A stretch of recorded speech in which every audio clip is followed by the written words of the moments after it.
You're listening to Big World Network.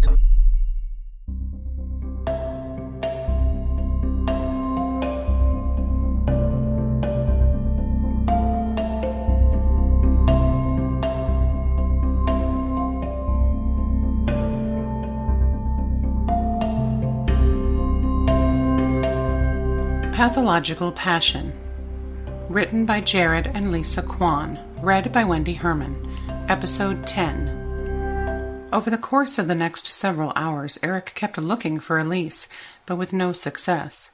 He found himself eating a large chef salad over his typical medium-rare steak at one of the high-end restaurants, ironically named Tropical Tempest.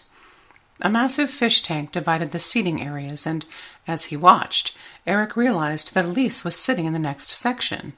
He watched with curiosity as she ordered a hollandaise smothered tilapia stuffed with crab. Though he couldn't hear her talking, he could see her practicing saying something over and over again, each time ending in a different emotion. I like the way she tucks her hair behind her ear, at least, he thought to himself, then realized that he was being a little too much like a stalker when the waitress had to clear her throat to get his attention. I was just admiring the fish tank, Eric said with an embarrassed smile. And the fish you were admiring, does she happen to be one of the most powerful people in the company? The waitress asked as she prodded. It's a long story, Eric said, not wanting to give too much away, since Elise had made it clear that she didn't want their relationship publicly known. You want a tip besides not watching someone through a fish tank? The waitress asked. Sure, Eric said with a sigh.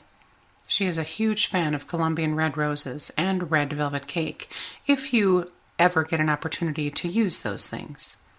How do you know that? Eric asked. She eats dinner here almost every night, and has for pretty much the last 8 years, the waitress replied. So would you like anything else? No, but I really appreciate the heads up, he replied.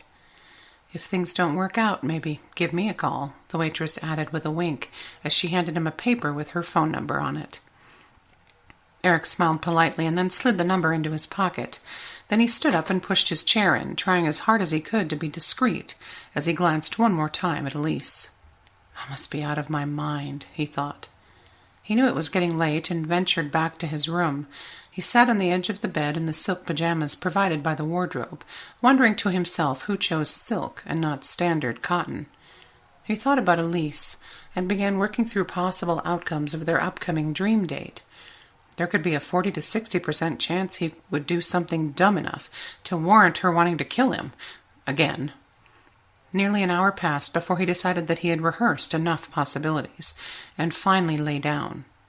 Within moments of closing his eyes, he found himself standing at the observation deck of the Space Needle, looking out at the evening city of Seattle. Elise found herself nervously entering the observation deck, her heart racing as she walked towards Eric, who was looking out at the city. She was certain he could hear the distinctive clicking of her high-heel shoes. For a moment she paused, as if she could escape the situation. Then she continued on with more questions than answers.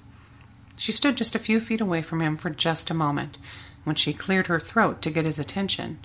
As he turned, she thought something seemed different about him. Elise, you made it, Eric said with a warm smile. I gave my word, didn't I? Elise said shortly, reminding herself this was a one-time thing. So what would you like to do? Eric asked. It's a dream, so we can do anything you want.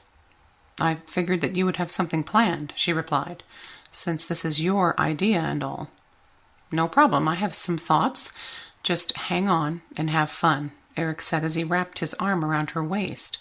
For a moment she resisted the action, but decided that if it would move things along, so be it. As he turned her around, she found that they were now standing in the middle of a jungle, with wild birds singing and fluttering about. This is beautiful, Elise said before she could stop herself. Where are we?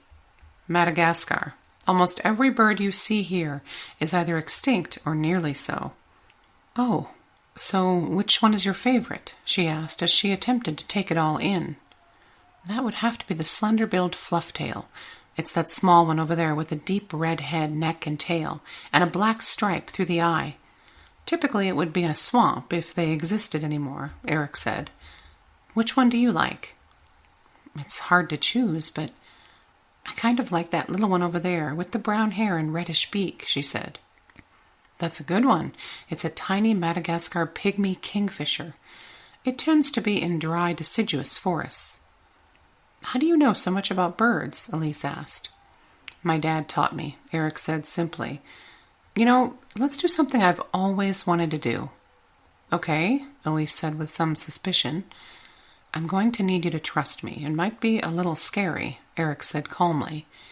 It's your date, Elise replied, reminding herself that she was supposed to be guarded. Suddenly she found herself staring out at a vast desert, but something felt odd that she couldn't quite place. Then she looked down and found the city of Dubai almost 3,000 feet below. Though she had seen heights like this before, and even personally visited the observation deck at the Burj Khalifa, she had never been on the outside of the building. A warm wind pushed past, making her tighten her grasp on Eric. This is brilliant, don't you think? Eric asked. You know what? Let's move on to the next part, Elise said nervously. Maybe something with more adventure to it? Sounds good to me, Eric said. In an instant, they found themselves wearing their steampunk outfits, looking at a fog-covered London. Is this where I kill you, then? She asked sarcastically. Again? Before you killed me last time, there was a twist in the story, and I think we should play it out, Eric said with genuine curiosity. I'll follow your lead, without shooting you. For now, Elise said with a small smirk. We should probably hurry then. Eric started a jog, which picked up as the two of them ran. Marshall, you need to hurry. She is nearly upon you, a young voice said with urgency into Eric's earpiece. She's with me, Eric said as he glanced at Elise. Not her, the ship that's chasing you, the kid replied. Do you have him? A voice echoed in Elise's ear about the same time. Yes, I'm running with him to the airship, Elise replied as she glanced over at Eric. Good, we won't last long out here, the voice replied. The two quickly reached the building with the landing platform and boarded the ship. Take off and prep the lightning cannons, Eric ordered. Elise, I'm going to need you to man one of them. I'd appreciate a please and thank you at least, Elise answered. Sorry, yes, please man the lightning cannon of your choice. I'll take the other one. Okay then, let's kick some alien butt, Elise said cautiously. It certainly was more adventure than she'd remembered ever having on a date before. She walked over to a gray turret. How are we going to defeat that with the few weapons we have? One of the crew asked. I'm not sure yet. Just get us in close so we can see how effective we can be, Eric ordered. Yes, bring us up through that thick fog bank. Maybe it won't see us coming, Elise added. Brilliant, Eric replied. Let's get 'em. The ship rapidly rose up through the cloud bank, and, as hoped, the alien ship didn't fire on them. As they got within 100 feet, Elise opened up her lightning gun and struck the alien vessel. She was promptly disappointed, as there seemed to be no damage. Fire the steam-powered cannons, Eric shouted.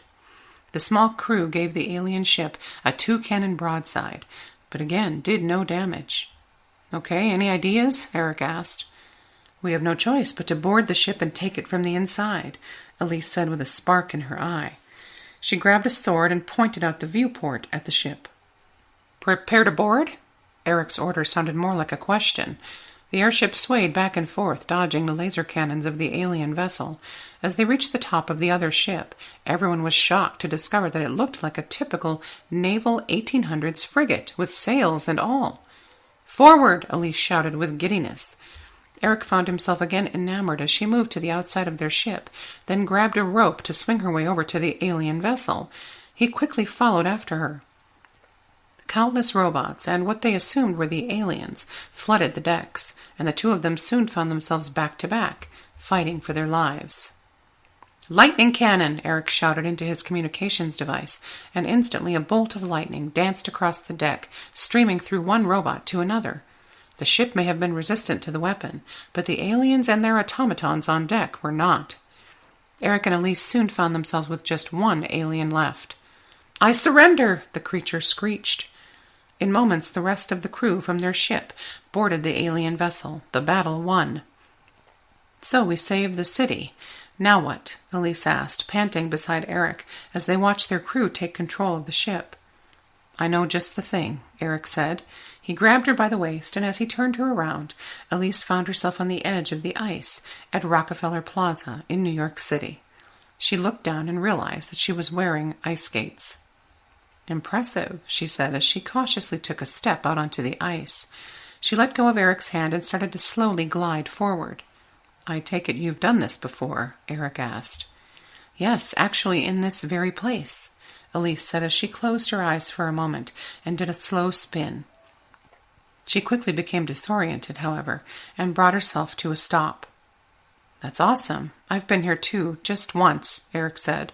He watched as Elise swayed out of another spin and fell on the ice. Yikes, I'm not a kid anymore, she huffed. Are you okay? Eric asked as he helped her up. I think so. It's strange, but I just remembered something. One time when I came here, I fell and cracked my head on the ice, and someone carried me off to my dad, Elise said with some surprise. Eric paused for a moment and offered her a puzzled look. What is it? Why that look? Elise asked. She watched his expression change to one of recognition. He still held her hands in his. In that moment, the incident she had recalled on the ice started to play out in her mind more clearly. Elise could remember feeling free on the ice on that cold December day. Laughter filled the air, and she could see her breath. A large Christmas tree stood guard over the ice skaters. When she fell, her ears rang and her vision blurred, but as she remembered being lifted off the ice, and she fought to remember the details of the person who'd carried her. Elise snapped out of the memory and looked up at Eric, standing so close to her. As everything connected, she let out an audible gasp. That was you? Eric said in a quiet whisper, his throat dry with disbelief. This is so impossible. Impossible, Elise repeated with suspicion, pulling her hands from his. Beyond impossible. Have you been stalking me? Did you plan this somehow? What? No, of course not, Eric defended. I didn't remember until just now either. Elise slowly backed away on the ice. Eric, I think this date is over, she said curtly. Wait, please, Eric desperately called after. I hope you have a nice life. Don't try to contact me again. Just wait a moment. Let's talk about this, Eric pleaded as he reached for her wrist. Instantly she pulled back and gave him a stern look. I won't be tricked into all this fate nonsense, Elise said with tears welling up in her eyes. And just when I was starting to like you, she thought to herself. What do you mean? This isn't a trick, Eric tried again. Enough, Elise shouted. She pushed him away, and instead of sliding backwards on the ice, Eric was engulfed in Arctic waters as Elise escaped the dream and woke up.